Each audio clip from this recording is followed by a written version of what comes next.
Hey friends, here we go again. So we're on a chapter called Awake. Awake. Awake. Inside the mansion, Alex started up the stairs to Mr. Today's office, but stopped short when he heard a buzz of voices in the hospital wing. There stood the mage, along with a small throng of others, including the nurses, a few residents, Miss Morning, and Eva Fathom, with whom Mr. Today was talking earnestly.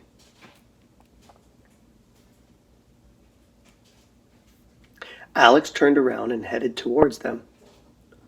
What's going on? Did something happen? His chest tightened as he thought of the silent visitors. He hoped it wasn't bad news.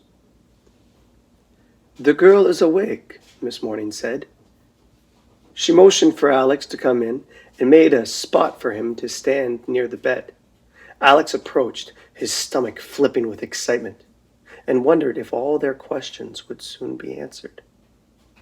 He gazed down at the girl, who was now propped up on 3 fluffy pillows. But there was no way she could look comfortable with that necklace of metal thorns. Her face was turned away from Alex, towards the boy's bed, as if she were waiting, pleading for him to wake up too. She's scared, Miss Morning said. Too many adults swarming around. Maybe you can talk to her. Alex nodded. Hello there, he said softly. He reached out and touched the girl's arm to get her attention. The girl turned her head sharply and reared up in the bed, staring at Alex, her face filled with fear. Alex pulled his hand away and took a step back. When he saw her eyes, he sucked in a breath. The girl's irises were a deep golden orange, like a marigold thrust into the sunset, a color Alex had tried dozens of times to perfect. He heard a reaction behind him, but it seemed very far away as he focused on the visitor, mesmerized by her odd appearance. Her glittering eyes piercing into his, the necklace of thorns moving almost fluidly with the turn of her head.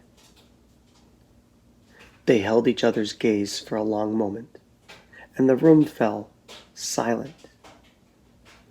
Alex's heart raced. He held his hands up to show her he wouldn't hurt her, and he smiled, hoping to appear friendly and not at all scary. Hello? He said again. She didn't move. Alex's eyes flitted to the bedside table. Would you like something to drink? He asked. He moved slowly so he wouldn't startle her as he poured some water from a pitcher into a glass, and then offered it to her. Her body tensed, and then she reached for it. She brought it to her nose with a shaky hand and sniffed at it carefully, her eyes never leaving Alex's. She opened her parched lips and sipped from it, and then she leaned forward, eyes narrowed, and spat the water in Alex's face. Whoa! He cried, taking a step back. What? The world? He put his arm up to protect himself from further spewing.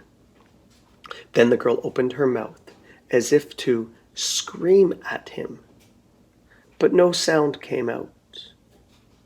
She struggled to get off the bed, her body tangled in the sheets and her neck band caught on a pillowcase. After a moment of shock, the nurses reacted, coming to her side and soothing her.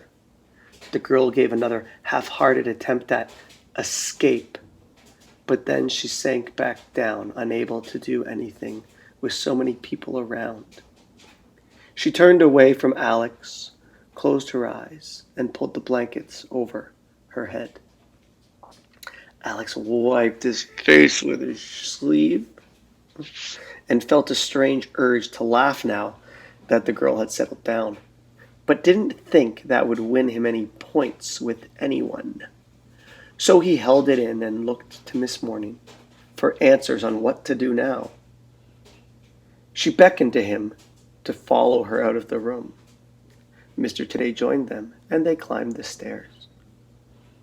"Well, that was interesting," Mr. Today said, pulling a hanky from his robe pocket and handing it to Alex. "I'll bet you weren't expecting that." Alex laughed and wiped his face. "Nope, but I'm glad she's awake, I hope she doesn't give anyone any trouble." They turned down the mostly secret hallway.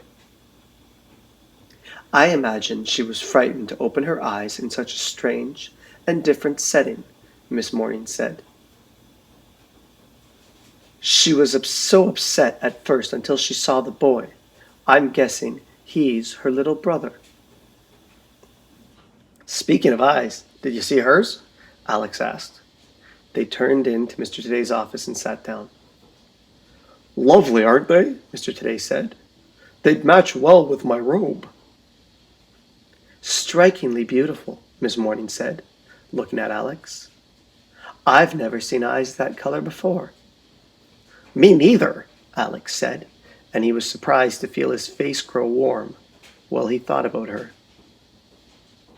He hurried to think of something else to say.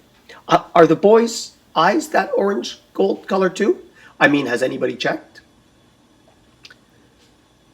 "Yes, I believe once the nurses saw hers, they checked the boy, and his are the same," Mr. Today said. "It was very curious. I spoke with Eva Fathom, and she said it wasn't a trait common to our home island, as far as she knew." Alex wondered, for the millionth time, what kind of place the two visitors could be from.